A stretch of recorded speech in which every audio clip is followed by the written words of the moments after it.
Buenas noches, mi nombre es Leonardo Patarroyo, estudiante de Zootecnia en la Universidad Nacional Abierta de Distancia UNAD, hoy en segundo semestre, y a continuación voy a hacerles una exposición que corresponde al área de biología celular, molecular y celular, en el cual voy a hacer una breve descripción, una breve exposición de uno de los organelos importantes para el desarrollo de las células, como lo es la membrana plasmática.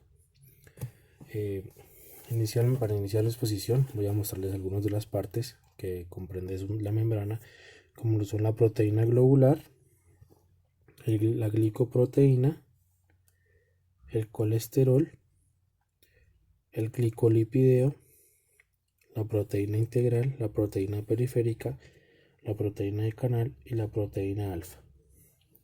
Estas son algunas de las partes que componen la membrana plasmática. Y ahora a continuación pues voy a hacer una breve descripción de la membrana, cuáles son sus funciones, qué procesos ocurren ahí, cuáles son los tipos de transporte, cómo está compuesta, para dejar un poco más claro el funcionamiento y la vitalidad que tiene ella dentro de las funciones que realiza la célula y pues lo que hace ella para que la célula pueda llevar a cabo sus procesos. Eh, También es conocida como membrana celular, que es la que delimita la célula, separa del medio externo de la manera, funciona como una barrera al interior de su entorno, permite la entrada y salida de moléculas. Este fenómeno es llamado permeabilidad. Ella es selectivamente permeable, tiene una medida aproximada entre 7 a 10 nanómetros y por ello solo se puede observar mediante un microscopio electrónico. Entre otras funciones podemos encontrar que ella es vital en el transporte, en la comunicación y en el reconocimiento de la adhesión celular.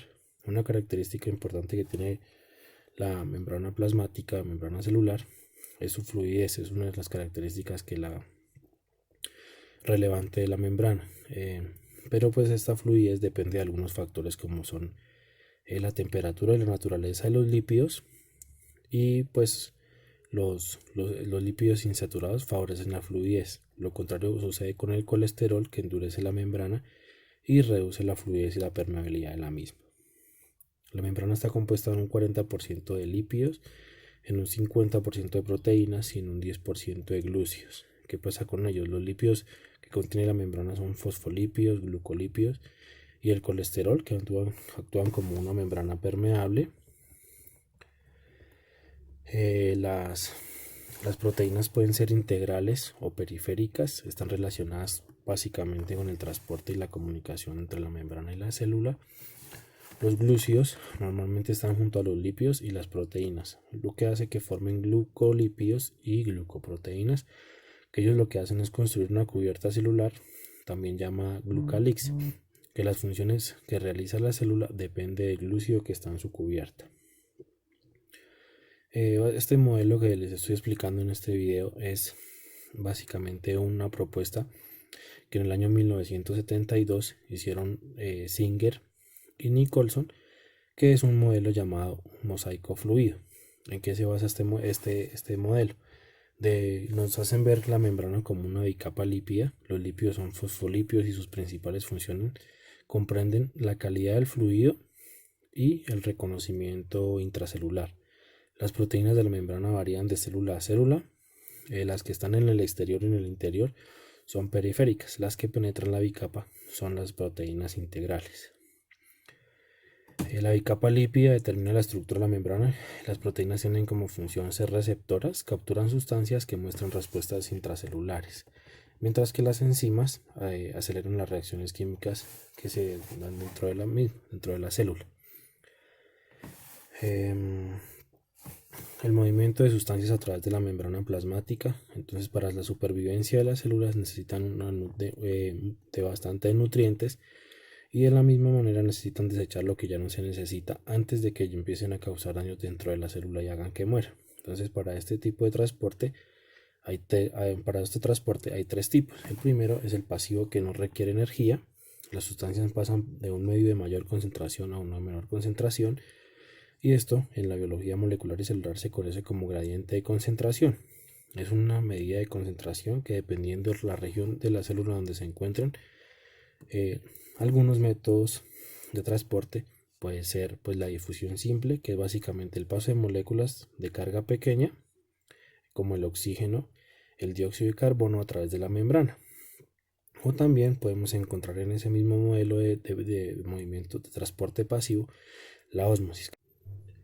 En este caso, cuando hablamos de la ósmosis, hablamos es de agua, no de solutos de agua, porque aquí los solutos de agua vienen de un ambiente de menor concentración, pasan a uno de mayor concentración, y cuando el agua pasa a la membrana, la concentración tiende a igualarse.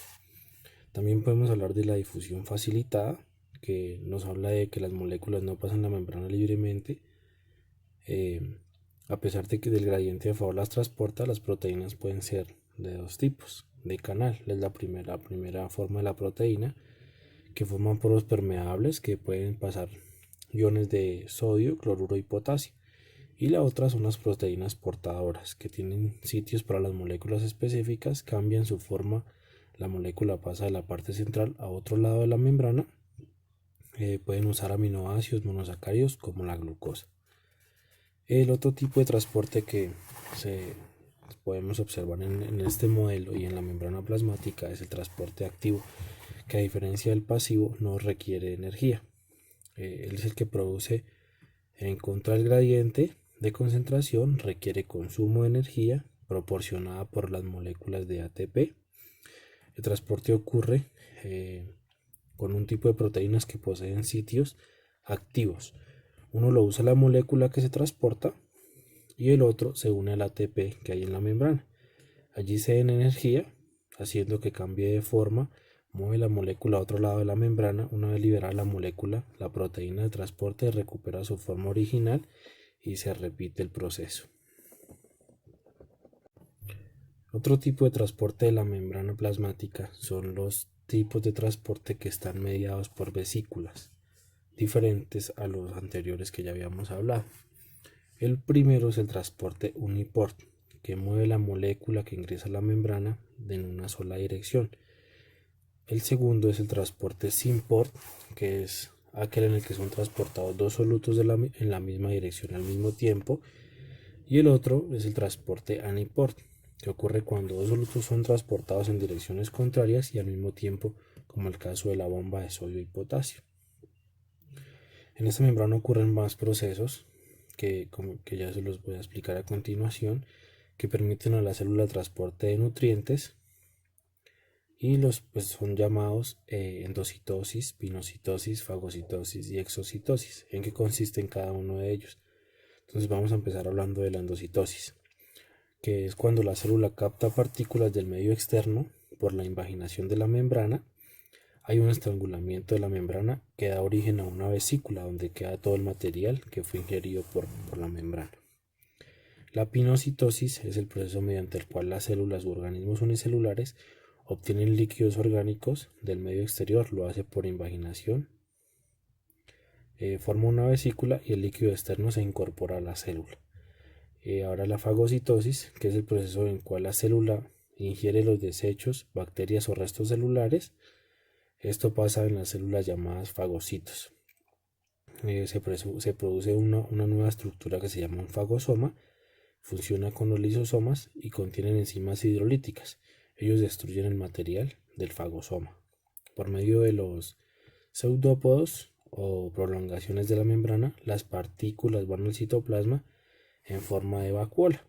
Bueno, con la exocitosis termina mi explicación en cuanto a la membrana plasmática, una parte importantísima en el proceso de la célula. Espero haber dejado todos los conceptos claros en cuanto a funciones, partes, en todos los procesos que allí se realizan. Y pues quedo atento a cualquier duda o inquietud para poder colaborarles y pues dejar los conceptos claros en vistas a un futuro profesional para todos los colegas. Gracias.